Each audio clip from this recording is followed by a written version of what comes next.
Olá, tudo bem com você? Está começando o programa MPTV, o seu novo canal de comunicação com o Ministério Público da Paraíba. No programa de hoje você vai ver uma matéria sobre o termo de ajustamento de conduta que garantiu o funcionamento de farmácias em regime de plantão no período noturno na cidade de Guarabira, na região do Brejo da Paraíba. Também vai saber o que a Promotoria de Justiça de Cabedelo está fazendo para garantir a segurança aos usuários que frequentam boates, casas de shows e bares e evitar tragédias como a ocorrida no início do ano em Santa Maria, no Rio Grande do Sul, na Boate Kiss. No estúdio, vamos receber o promotor de justiça Marcos Leite, que vai falar sobre violência e o aumento da criminalidade na Paraíba e o trabalho desenvolvido pelo Ministério Público para o enfrentamento desse problema. Fique com a gente, o MPTV está no ar.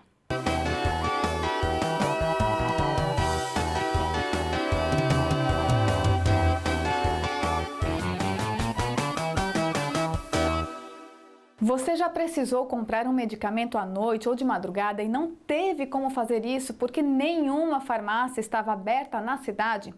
Pois é, essa era uma situação bastante comum até bem pouco tempo atrás no município de Guarabira, na região do Brejo paraibano. Mas graças à intervenção do Ministério Público Estadual e à celebração de um termo de ajustamento de conduta com os donos desses estabelecimentos, isso mudou. É o que você confere agora na reportagem de Rômulo Assunção. Febre, dor de cabeça ou quem sabe um remédio para aliviar o resfriado. Esses são apenas alguns dos motivos que nos levam a procurar atendimento nas farmácias. O problema é que no município de Guarabira, quem precisava de medicamentos depois das 10 horas da noite encontrava esses estabelecimentos de portas fechadas. Reclamações sobre o horário de funcionamento chegaram ao Ministério Público, que firmou um termo de ajustamento de conduta com os representantes desse tipo de comércio.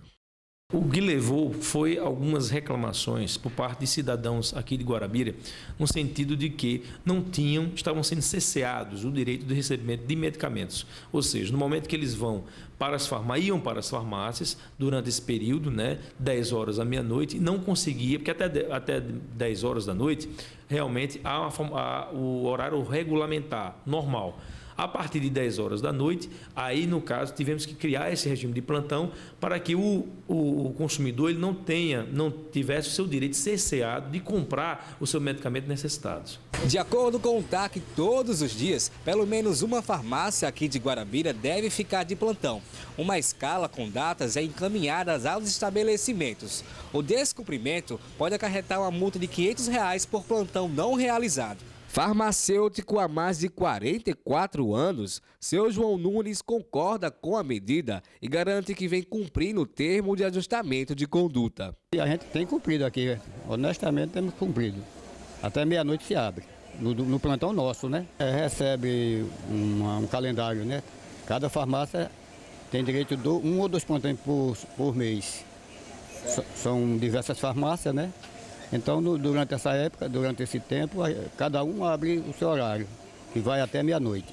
A população aprovou a mudança. É correto, porque a gente às vezes precisa de urgência, Tendo pelo menos uma farmácia aberta, vale.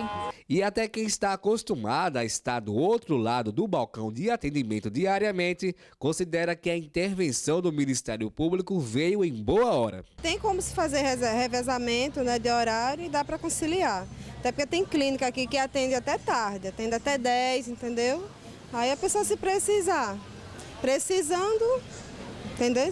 Então esse é o meu ponto de vista, apesar de trabalhar em farmácia, mas assim, como mãe, às vezes você vai, consulta, vai na UPA, Então, saindo pelo menos até meia-noite, Nós vamos para um rápido intervalo e voltamos já já.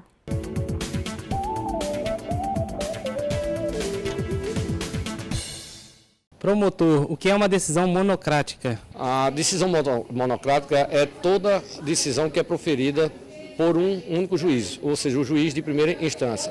Ela difere das decisões que são proferidas por tribunais ou colegiados, certo? Que são decisões onde participam vários julgadores, o que difere da decisão monocrática. Ou seja, a decisão monocrática, eu posso dar como exemplo aquelas ações que você entra e que tramitam na primeira instância e que é julgada por um único juiz, e aquela decisão é a decisão monocrática de um juiz de primeira instância.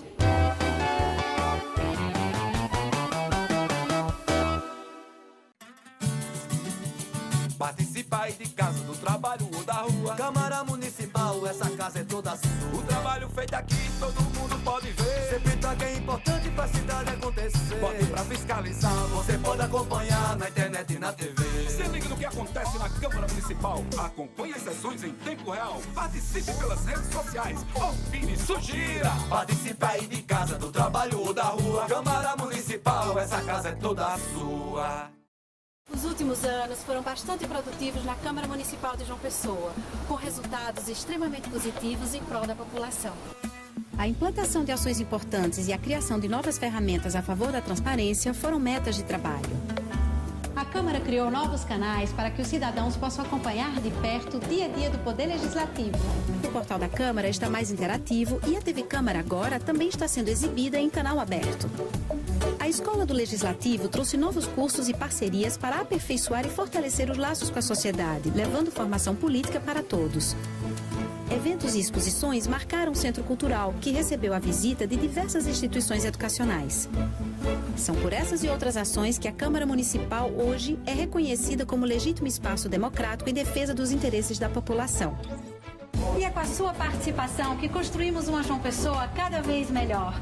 Câmara Municipal de João Pessoa, essa casa é sua.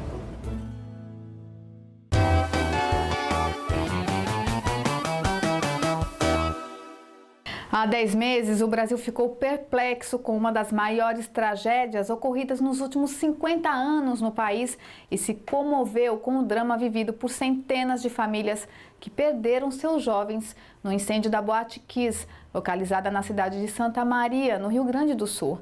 A imprudência da banda que se apresentava e que realizou um show pirotécnico em ambiente fechado e as más condições de segurança da boate ocasionaram a morte de mais de 200 pessoas e deixaram mais de 100 feridos.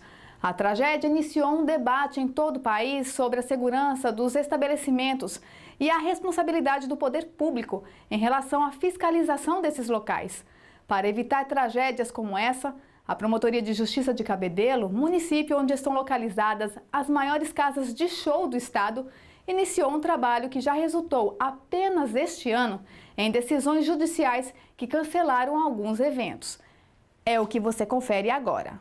Em fevereiro deste ano, a Justiça concedeu liminar favorável ao Ministério Público, determinando a suspensão da realização do bloco Largadinho da cantora Cláudia Leite, na cidade de Cabedelo. Falta de licenças ambientais, ausência de vistoria dos trios elétricos e contingente policial insuficiente foram algumas das irregularidades apontadas na ação. Recentemente, uma ação requerida à Justiça pelo Ministério Público também pediu a suspensão de uma festa rave no Lovina Tropical Bar e Restaurante.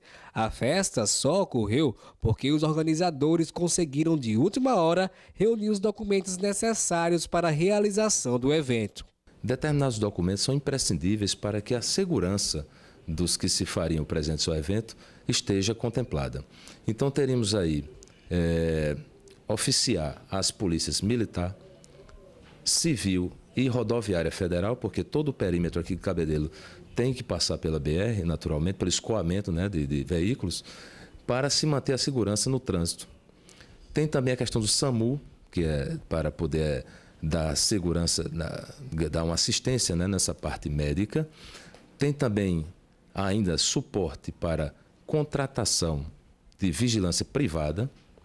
Tem também a questão de assistência médica que precisa ser contratada, laudo da SUDEMA, laudo do Corpo de Bombeiros e, normalmente, esses organizadores não conseguem levantar essa documentação a tempo. E isso termina provocando um descompasso e, na dúvida, pela insegurança, entramos com ação e ao deferimento da liminar. Aos 19 anos, esta estudante conta que a segurança faz parte do passaporte para a diversão. A medida que eu tomo é de, se for para esse lugar, pensar bem, né, antes de ir. Porque e olhar se tem segurança ou não, né? Não adianta você ir para um lugar e não ter segurança. Só isso é por qualidade, por conforto, eu não vou. Marlene é mãe de uma adolescente e se diz preocupada com a integridade da filha nesses ambientes. A minha preocupação daqui a um tempo, quando ela começa a sair, vai ser, e realmente vai existir porque é necessário, né? Agora eu acho assim, que o cidadão, ele, não só eu, acho que muitas pessoas acreditam que o órgão funcione, né? Espera que o órgão funcione, né? De fiscalização, para que a gente possa realmente estar mais tranquilo quando um filho sai para uma balada ou para a noite, né? Porque geralmente a tendência é essa mesmo, a gente não tem como fugir disso, né? Quem sai para se divertir com os amigos em casas de shows, bares ou eventos, é bom também se preocupar com a segurança. O Corpo de Bombeiros orienta que os baladeiros devem ficar atentos a alguns itens obrigatórios que garantem curtir a festa com tranquilidade nesses ambientes. Se esse local tem no mínimo 2 saídas de emergência, né?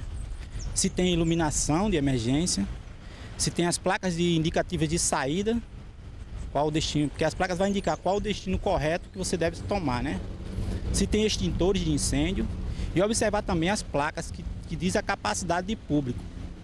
Diz a capacidade de público. Se você observar que naquele local existe uma capacidade de público determinada em placas e lá tem um número elevado de pessoas, você deve comunicar imediatamente ao Corpo de Bombeiros através do número 193, que a gente disponibiliza um vistoriador para ir até o local e controlar caso tenha um número maior. Em um ano, a Promotoria de Cabedelo ajuizou 6 ações contra estabelecimentos que descumpriram as exigências legais para a realização de eventos. De acordo com o promotor Ronaldo Guerra, o Ministério Público não tem o objetivo de acabar com a festa de ninguém. É bom que fique bem claro que o Ministério Público não é contra esse tipo de evento. Na verdade, a pessoa, né, o participante dessa festa, ele vai com alegria, ele vai com satisfação porque ele quer aproveitar a festa.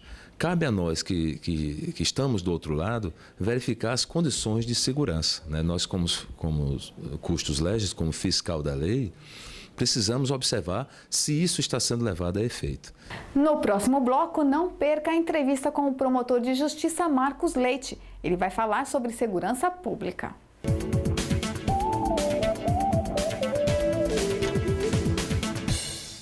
Em todo o Brasil, as normas para funcionamento de casas noturnas variam de estado para estado e a fiscalização cabe normalmente ao Corpo de Bombeiros ou à Defesa Civil, dependendo de cada região.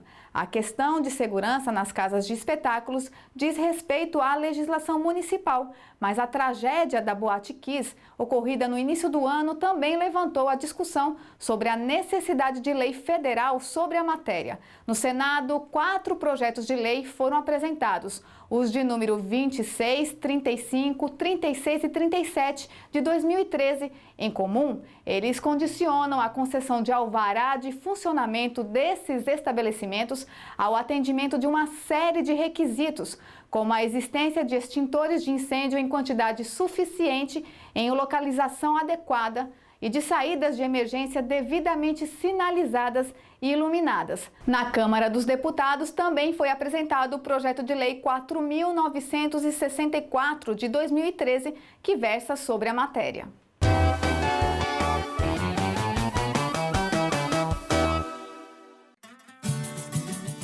Participa aí de casa, do trabalho ou da rua. Câmara Municipal, essa casa é toda sua. O trabalho feito aqui, todo mundo pode ver. Sempre tá que é importante pra cidade acontecer. Pode pra fiscalizar, você pode acompanhar na internet e na TV. Se liga no que acontece na Câmara Municipal. Acompanhe as sessões em tempo real. Participe pelas redes sociais. Opine, sugira. Participa aí de casa, do trabalho ou da rua. Câmara Municipal, essa casa é toda sua.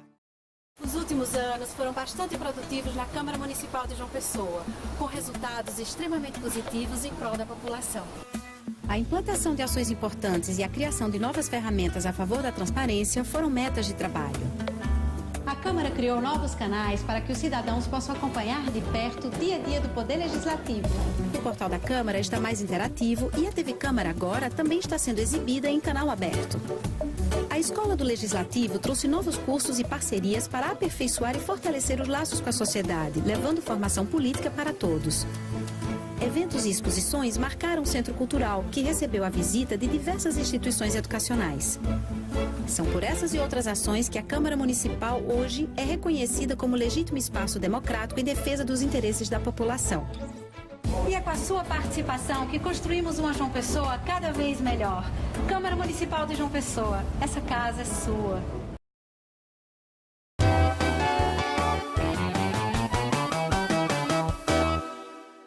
O tema da violência, de forma geral, e o da criminalidade em particular, tem merecido crescente atenção nos últimos anos.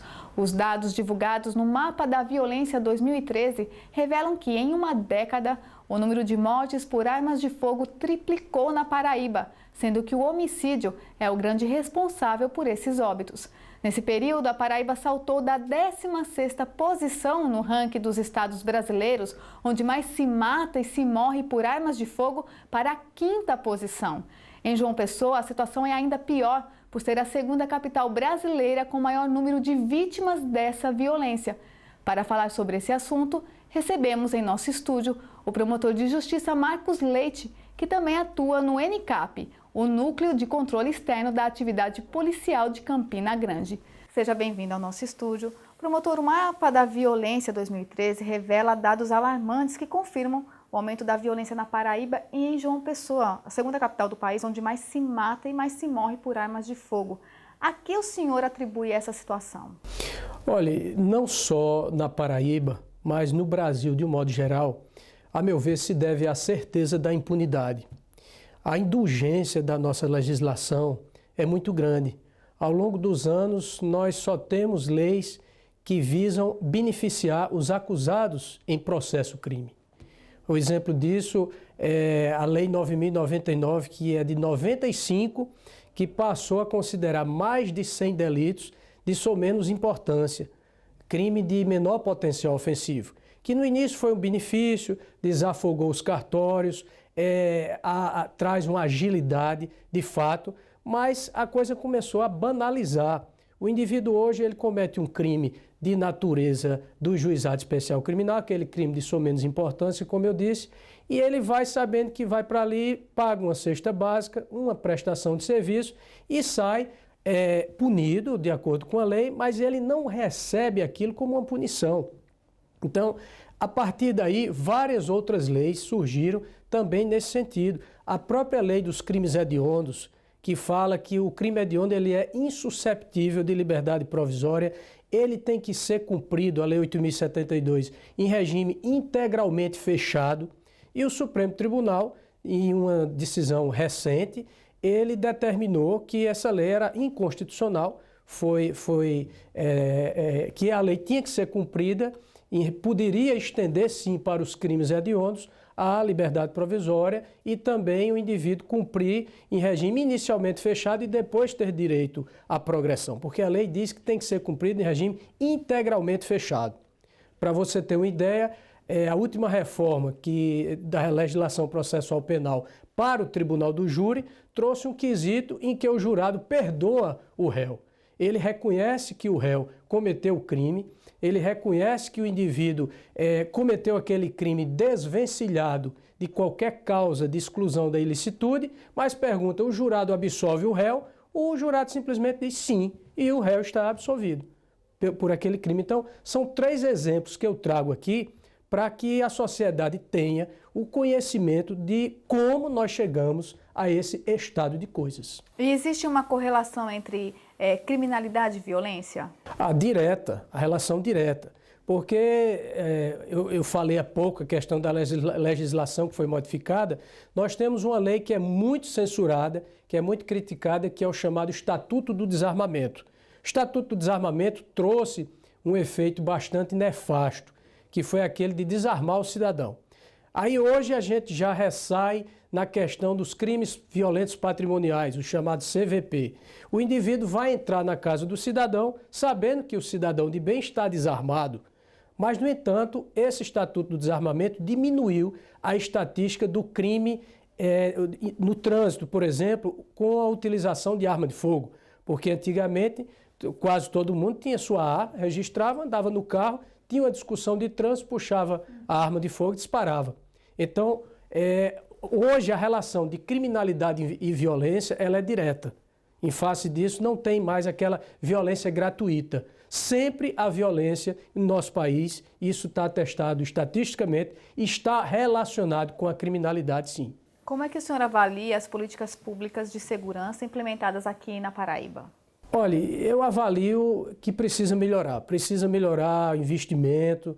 Eu estou recentemente no Núcleo de Controle Externo da Atividade Policial, nós estamos fazendo esse levantamento, temos total interesse em orientar o próprio Estado nesse sentido, e mostrar qual é o caminho. Estamos fazendo um levantamento estatístico, um mapa criminógeno das cidades no Estado, especialmente João Pessoa e Campina Grande, aonde eu irei atuar. E a gente sabe muito, João Pessoa tem um índice elevadíssimo de chamado CVLI, que é o crime violento letal intencional. Já Campina Grande é o violento patrimonial. Então nós estamos fazendo um levantamento em cima disso para que haja essa redução natural. Mas tem que ter política pública de segurança pública e tem sim que haver mais investimento no setor. Esses crimes letais intencionais são os que resultam em mortes, né? Isso.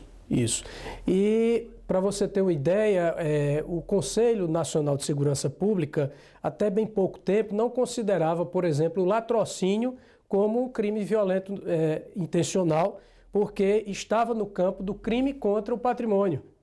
Então não entra na estatística criminal. Mas recentemente me parece que estão revendo essa questão, porque a estatística está tão elevada que o indivíduo, se você não jogar, por exemplo, o latrocínio como sendo um crime violento, letal, intencional, aí já desaparece essa estatística do homicídio. Uhum. O senhor, como atuou na CAIMP, na antiga CAIMP, né, a Central de Acompanhamento de Inquéritos Policiais, pode nos dizer se existe uma relação entre as más condições de funcionamento das delegacias e das polícias civil e militar, de maneira geral, com o aumento da violência? Olha, sem dúvida, há um concurso natural disso aí. Recentemente, falar em concurso, tem um concurso público da polícia, que eles sempre se queixam de déficit nos quadros, realmente, para poder fazer uma melhor atuação. E a gente vê realmente um quadro bastante deficitário. Mas eu não posso deixar de destacar que nessa gestão, no atual governo, a polícia teve uma melhora considerável em seus quadros. Hoje nós temos bons delegados de polícia e também na polícia militar, aqueles policiais abnegados mesmo, eles vêm fazendo um trabalho muito bom. E até outro dia se comentou, mas a polícia prende, a justiça solta. Foi feita uma indagação dessa recentemente, até saiu na imprensa, e eu dizia o seguinte, a questão não é a justiça que solta, é a lei que solta. Para você ter uma ideia, hoje nós temos o quê? Um crime, uma sociedade, um país que está carcomido pela criminalidade e a pena máxima no país é de 30 anos. Quer dizer, 30 anos o indivíduo pode ser até condenado a mais, mas só cumpre 30 anos. Para ele cumprir em regime fechado, inicialmente fechado, ele tem que ter uma pena superior a 8 anos. Ou seja, um roubo, por exemplo, se o indivíduo não for reincidente, mas isso não quer dizer que ele não já é criminoso, que não já vem roubando, mas foi pego, foi condenado, pegou, vamos supor, 5 anos. Ele vai cumprir em regime inicialmente semiaberto. O regime, infelizmente, no nosso país, o único que funciona, que realmente reprime, é o fechado. Porque quando eu falo em reforma da legislação, que tem que haver, de fato, um endurecimento dessa nossa legislação, que ela é bastante indulgente, como eu falei no início, eu me refiro também à lei de execução penal. A execução penal não tem fiscalização. Nós temos o exemplo daquele caso em São Paulo, que o cidadão estava em regime fechado, foragiu do presídio, o juiz concedeu o semiaberto para ele e ele foi assaltar uma senhora grávida, matou a mãe, conseguiu salvar o bebê, mas ela perdeu a vida. O indivíduo estava foragido e teve direito a um benefício. O que é isso? Falta de fiscalização. Não se comunica a execução penal com a fase executória. O juiz, ele ali decreta a prisão, na verdade, né? Transitou em julgado a ação, o indivíduo vai cumprir aquela pena, mas não tem fiscalização. Em Campina Grande tem um marginal conhecido que está no semiaberto e continua cometendo crime. De noite ele se recolhe para a cadeia. Quer dizer, qual é a providência que está sendo tomada em face disso? Tem que haver uma reforma drástica. Nós temos um exemplo em Nova York. Nova York, até o turismo estava sendo afetado por força da criminalidade. E na gestão do prefeito Rudolph Giuliani, ele implementou o sistema de tolerância zero. Só a partir daí foi que reduziu os índices e hoje você vai com segurança a Nova York e não tem o problema que ele tinha na época. Então, ou endurece a legislação ou a gente não sabe aonde iremos parar. Uma das medidas adotadas pelo Ministério Público nesse sentido é a regionalização do ENICAP, o Núcleo de Controle Externo da Atividade Policial. Isso vai ter algum impacto no enfrentamento da violência, na avaliação do senhor? Olha, acreditamos que sim. Nós temos um projeto a ser executado. Dr. Bertrand Asfora, assim que assumiu, a perspectiva dele foi regionalizar o ENICAP e o GAECO também, que combate as organizações criminosas, e teremos esse braço em Campina Grande. Do ENICAP eu irei fazer parte, já estou compondo, estamos instalando a estrutura em Campina Grande e com certeza nós iremos dar uma contribuição. A premissa maior, o pressuposto maior disposto na nossa legislação para o ENICAP é a persecução penal e o controle concentrado da atividade policial. Como é que funciona esse trabalho do controle externo da atividade policial e de que forma que isso pode implicar nos indicadores de segurança? Na medida em que nós temos um acompanhamento, uma visão macro da coisa no estado inteiro. O ENICAP ele não vai atuar apenas em João Pessoa e em Campina Grande. Notadamente, sim, nessas duas cidades, que é a capital e a segunda maior cidade do estado, onde os índices de criminalidade estão realmente alarmantes.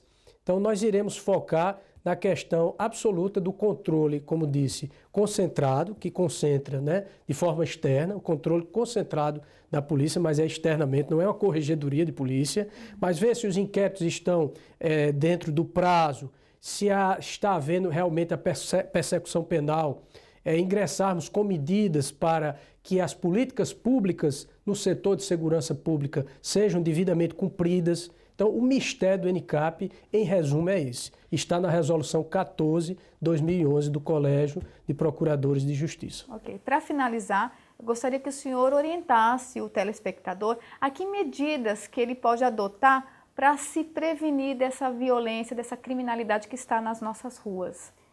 Olha, eu tenho dito que a criminalidade é um problema no nosso país já, digamos assim, endêmico. É uma mazela que assola a sociedade e principalmente essas duas modalidades delitivas que é o homicídio, que são o homicídio e o crime violento patrimonial. Hoje em dia nós não temos mais segurança de sair nas ruas, até a nossa, digamos assim, o nosso modelo de moradia foi alterado ao longo dos anos para se comportar de uma maneira de você se defender. Hoje a moradia vertical é o que prevalece no país.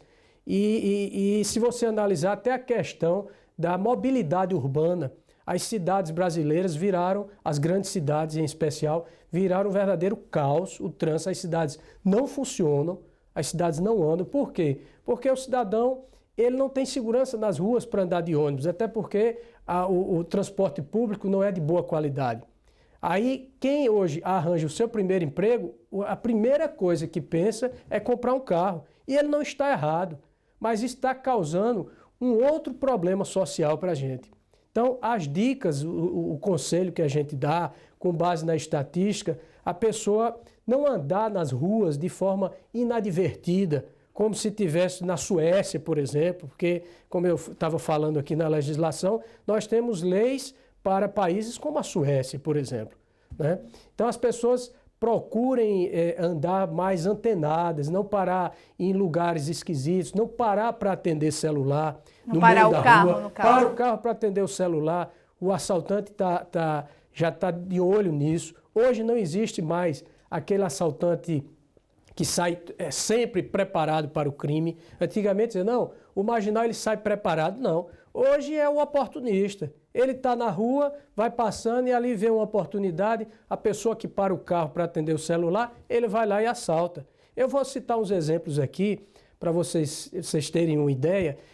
Teve um caso em Campina Grande que 2 elementos estavam num barzinho, tomando um ali, bebendo, e de repente acabou o dinheiro. Acabou o dinheiro e eles estavam próximos a um posto de gasolina.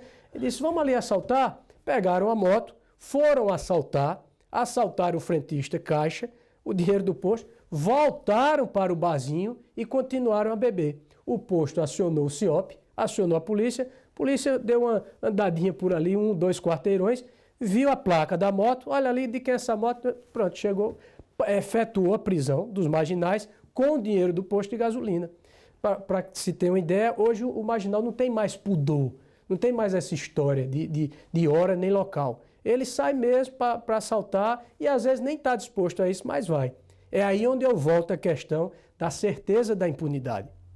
Então, mais uma vez falando sobre as dicas, é não esperar quando você sai no seu automóvel, esperar a trava automática, entre no seu carro e trave, porque existe muito a modalidade delitiva, que o indivíduo vem, carro de 4 portas, que é a maioria hoje, o indivíduo vem na porta de trás e invade o automóvel.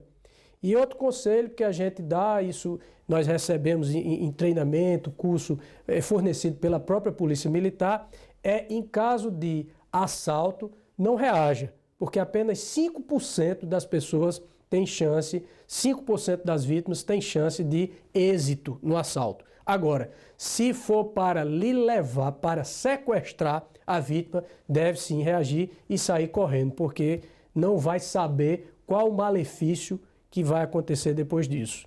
Ok, muito obrigada pela sua participação.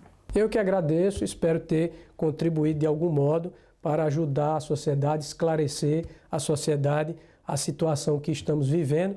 E enquanto a legislação não é reformada, a gente faz o que pode ser feito para prevenir. Muito obrigado. O MPTV termina aqui. Outras informações sobre a atuação do Ministério Público da Paraíba você encontra no portal www.mppb.mp.br. Até o próximo programa.